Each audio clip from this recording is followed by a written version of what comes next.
আসসালামু আলাইকুম। আজকে আপনাদেরকে দেখাবো কিভাবে অটোকাট চার্জিং মডিউল ব্যবহার করে একটি স্মার্ট 12 ভোল্ট ব্যাটারি চার্জার তৈরি করবেন। এই ব্যাটারি চার্জার দিয়ে 12 ভোল্টের 7 অ্যাম্পিয়ার থেকে শুরু করে 100 অ্যাম্পিয়ার পর্যন্ত ব্যাটারি চার্জ করা যাবে। ব্যাটারি যখন ফুল চার্জ হয়ে যাবে তখন এই চার্জারটি অটোমেটিক্যালি চার্জ করা বন্ধ করে দেবে। শর্ট সার্কিট থেকেও রক্ষা করবে এই চার্জিং মডিউলটি। আপনারা 12 ভোল্টের যে কোনো lead acid battery, jail battery, টিউবওয়েলের ব্যাটারি, লিথিয়াম আয়ন ব্যাটারি এই চার্জারের মাধ্যমে চার্জ করতে পারবেন। এই চার্জিং মডিউল থেকে 10 অ্যাম্পিয়ার ম্যাক্সিমাম আউটপুট কারেন্ট পাওয়া যাবে।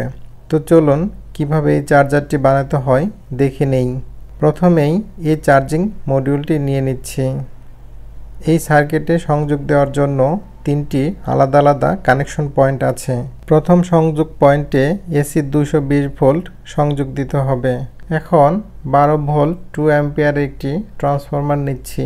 এই সার্কিটটি সংযোগ দেওয়ার জন্য এবার নিয়ে নিতে হবে একটি 2 পিন প্লাগ। 2 পিন প্লাগ থেকে দেখুন একটি সংযোগ সরাসরি প্রথম যে কানেকশন পয়েন্ট অর্থাৎ যেখানে এসি মার্ক করা আছে এই সংযোগ পয়েন্টে সংযোগ দিতে হবে। এরপর আমরা 2 পিন প্লাগ থেকে আরেকটি কেবল বের করে এটা ট্রান্সফরমারে কানেকশন দেব। মডিউল থেকে যে আরেকটি পয়েন্ট আছে এই পয়েন্ট থেকে আমরা এই তারটি বের করে নেব। এইটা নিয়ে আমরা ট্রান্সফরমারে কানেকশন দেব। আশা করছি আপনারা এইটুকু সংযোগ বুঝতে পেরেছেন। ট্রান্সফরমারের সোর্সে কিন্তু ফেজ এবং নিউট্রাল দুইটাই লাগবে। তো আমরা ফেজ অথবা নিউট্রাল একটা সরাসরি কানেকশন দিচ্ছি, আরেকটা কিন্তু আমরা এই যে কানেকশন পয়েন্ট মডিউলের মাধ্যমে আমরা এখানে সংযোগ দিচ্ছি। তো আশা করছি আপনারা বুঝতে পেরেছেন যে ট্রান্সফরমারে কিভাবে সংযোগ হবে। এরপরে আমরা ট্রান্সফরমার থেকে আউটপুটের যে লাইনগুলো আছে এইটা যেহেতু দেখুন লেখা আছে 12-0-12 অর্থাৎ এখানে 3টা তার থাকবে। দুই পাশে 2টা ব্লু কালারের তার অথবা যে কোনো কালার থাকতে পারে, 2টা একই রকমের তার থাকবে, আরেকটা হচ্ছে কমন তার থাকবে। এই মাঝখানে দেখুন 3টা পয়েন্ট আছে, এই পয়েন্টের এই পাশে সংযোগ দেওয়া হয়েছে। এখন এই ব্লু কালারের সংযোগটা আপনাকে এই পাশে দিতে হবে এমন না, আপনারা এই পাশেও দিতে পারেন। এইখানে ফিক্সড কানেকশনের কোনো নিয়ম নেই, শুধুমাত্র মাঝখানের যে কানেকশনটা অর্থাৎ কমন যে কানেকশনটা ট্রান্সফরমার থেকে মাঝের যে লাইনটা আছে যেটা কমন বা নিউট্রাল বা আর্থিং আমরা যেটাই বলি না কেন এই সংযোগটা মাঝখানে রাখতে হবে। আর বাকি যে 2টা তার আছে এই 2টা তার আপনারা এই দুই পাশে কানেকশন করে দেবেন। তাহলে ট্রান্সফরমার থেকে আউটপুটের আমাদের 3টা কানেকশন এই বোর্ডের সাথে হয়ে গেল। জিনিসটা আরেকবার একটু খেয়াল করে দেখুন। এসি কারেন্ট এই দিক দিয়ে আসলো এক তার অর্থাৎ ফেজ হতে পারে, এটা নিউট্রাল হতে পারে, এটা ফেজ হতে হবে এমন কোনো কথা নেই। এই দিক দিয়ে সংযোগটা আসবে, এই সংযোগটা এই কানেকশন হয়ে এই পাওয়ারটা ট্রান্সফরমার রিসিভ করবে। আর এসি থেকে আরেকটা কানেকশন সরাসরি ট্রান্সফরমার রিসিভ করবে। ট্রান্সফরমার 2টা কানেকশনই পেয়েছে, এই জন্য ট্রান্সফরমারটি কাজ করবে। এখন ট্রান্সফরমার থেকে আউটপুটের 3টি লাইন ঠিক এইখানে কানেকশন হয়েছে। এরপর দেখুন আমরা একটা ব্যাটারি নেব। এই যে ট্রান্সফরমার থেকে আউটপুটের যে 3টি লাইন বের হয়েছে এগুলো কিন্তু এখনও এসি কারেন্ট। এই এসি কারেন্টকে আমাদের ডিসি বানাতে হবে। আর এই ডিসি বানানোর কাজটি কিন্তু এই সার্কিটটি করছে। দেখুন কি দিয়ে এই ডিসি বানাচ্ছে। এইখানে দেখুন 2টি ডায়োড আছে। যখন এই কানেকশনগুলো এই ডায়োডের মাধ্যমে পাস করবে তখন কিন্তু এই কানেকশনটা এসি থেকে ডিসি হয়ে যাবে। কানেকশনটা ব্যাটারিতে ব্যবহার করতে পারবো।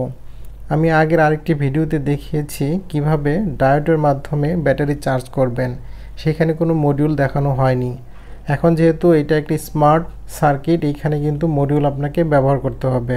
একটু খেয়াল করে দেখুন এসি কারেন্ট এদিক দিয়ে ঢুকছে, ট্রান্সফরমারে ঢুকলো, ট্রান্সফরমার থেকে আবার এই মাঝখানের পয়েন্টে আসলো, এখানে হয়ে গেছে এটা ছিল 220 ভোল্ট, এটা হয়ে গেল এখন 12 ভোল্ট।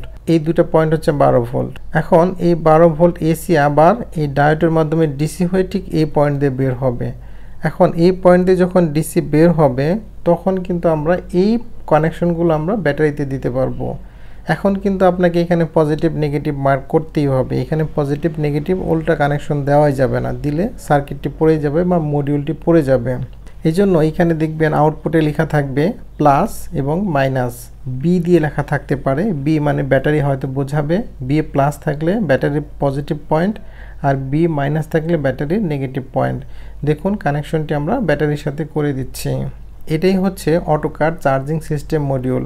ঠিক এইভাবে এসি কারেন্ট বোর্ডে যাবে, বোর্ড হয়ে ট্রান্সফরমারে যাবে, ট্রান্সফরমার থেকে আবার বোর্ডে যাবে, বোর্ডে গিয়ে এই এসি কারেন্টটা ডিসি বানাবে, ডিসি বানিয়ে এই ডিসির যে আউটপুট পয়েন্ট আছে এই পয়েন্ট দিয়ে ব্যাটারি চার্জ করবে। এখানে কিছু ইন্টেলিজেন্ট ব্যাপার কাজ করবে, সেটা হচ্ছে যখন আপনার এসি কারেন্ট দিয়ে এখানে পাওয়ার চলবে তখন কিন্তু এইখানে যে এলইডি ইন্ডিকেটর আছে দেখুন, এলইডি ইন্ডিকেটর কিন্তু জ্বলে উঠবে, অর্থাৎ আপনারা বুঝতে পারবেন যে চার্জ হচ্ছে, ফুল চার্জ হয়ে গেলেও আপনারা এখানে ইন্ডিকেটরের মাধ্যমে বুঝতে পারবেন। আরেকটি বিষয় আপনাদের না জানলেই নয়, সেটা হচ্ছে এইখানে দেখুন দুটি পয়েন্ট আছে, এই দুটি পয়েন্ট হচ্ছে অ্যাডজাস্ট করার জন্য পয়েন্ট, অর্থাৎ এইটা দিয়ে আপনারা ফিক্সড করে দিবেন যে আপনারা কত ভোল্টে এটা কাট করতে চান, ম্যাক্সিমাম কত ভোল্টে এটা কাট হবে আর মিনিমাম কত ভোল্টে এটা কাট হবে। মিনিমাম হচ্ছে যখন ব্যাটারির চার্জ শেষ হয়ে যাবে, আপনারা ব্যাটারির সাথে যখন এটা লাগানো থাকবে তখন দেখবেন যে এখানে ব্যাটারির চার্জ একদম কমে এসেছে, 12 ভোল্টের ব্যাটারি তখন হয়তো 11 ভোল্ট দেখাবে। তো এখানে এই ম্যানুয়ালি আপনাকে এখানে এন্ট্রি দিয়ে দিতে হবে যে আপনারা কত ভোল্টে এটা চার্জ করতে চান, 12 ভোল্টে করতে চান নাকি 11.5 ভোল্টে করতে চান নাকি 15-12 ভোল্টে করতে চান, এটা আপনাকে এখান থেকে বলে দিতে হবে। অর্থাৎ এটা একটা স্ক্রুর মতো, স্ক্রু দিয়ে আপনারা ঘুরিয়ে দিলেই এটা কিন্তু বাড়বে এবং কমবে। আর এটা হচ্ছে ম্যাক্সিমাম দিয়ে বোঝাচ্ছে এটা কত ভোল্ট পর্যন্ত হলে সে চার্জ করবে। আপনারা সবাই জানেন যে ব্যাটারি যখন চার্জ হয় তখন ব্যাটারির ভোল্টেজ বেশি থাকে, আর ব্যাটারি ফুল চার্জ হয়ে গেলে সাধারণত 13.5 ভোল্ট দেখায়। এটা লিড অ্যাসিড ব্যাটারি, জেল ব্যাটারির ক্ষেত্রে একটু তারতম্য হতে পারে, কিন্তু ব্যাটারি যখন ফুল চার্জ থাকবে তখন 12 ভোল্টের ব্যাটারির চার্জ অবশ্যই 12 ভোল্টের উপরে থাকবে, আর ব্যাটারি যখন চার্জ শেষ হয়ে যাবে বা চার্জ কমে যাবে তখন এটা 12 ভোল্টের নিচে দেখাবে, যখন চার্জ একেবারেই কমে যাবে। যদি আপনার ব্যাটারি ভোল্টেজ 12 দেখায়, 12.2 দেখায়, তবুও ধরে নিতে হবে যে ব্যাটারিতে ফুল চার্জ নেই, তখন এই মডিউলটি অটোমেটিক্যালি কাজ করবে। তো আশা করছি এই সহজ কানেকশন ডায়াগ্রামটি দেখে আপনারা বুঝতে পারছেন কিভাবে অটোকাট সার্কিট মডিউলটি কাজ করে এবং কিভাবে কানেকশন দিতে হবে। এই অটোকাট সার্কিট মডিউলটি যদি আপনারা কানেকশন বুঝতে পারেন তাহলে অন্যান্য অটোকাট সার্কিট মডিউলটিও আপনারা ব্যবহার করতে পারবেন। আপনাদের ঠিক এই রকম মডিউল ব্যবহার করতে হবে এমন কোনো কথা নেই, আপনারা যে কোনো ধরনের সার্কিট মডিউল ব্যবহার করতে পারেন। এই মডিউলটি আপনারা অনলাইনে হয়তো 160 থেকে 190 টাকার মধ্যে পাবেন। তো আজকের ভিডিওটি এই পর্যন্তই, সামনে আপনাদেরকে আরও অন্যান্য সার্কিটের কানেকশন ডায়াগ্রাম নিয়েও হাজির হব। সেই পর্যন্ত সবাই ভালো থাকবেন, আর আমার ভিডিওটি যদি আপনাদের ভালো লাগে তাহলে আমার এই চ্যানেলটি সাবস্ক্রাইব করে দিবেন। কোনো মতামত থাকলে অবশ্যই কমেন্ট করে জানাবেন, আমি যথাসাধ্য উত্তর দেওয়ার চেষ্টা করব। সবাই ভালো থাকবেন, আসসালামু আলাইকুম।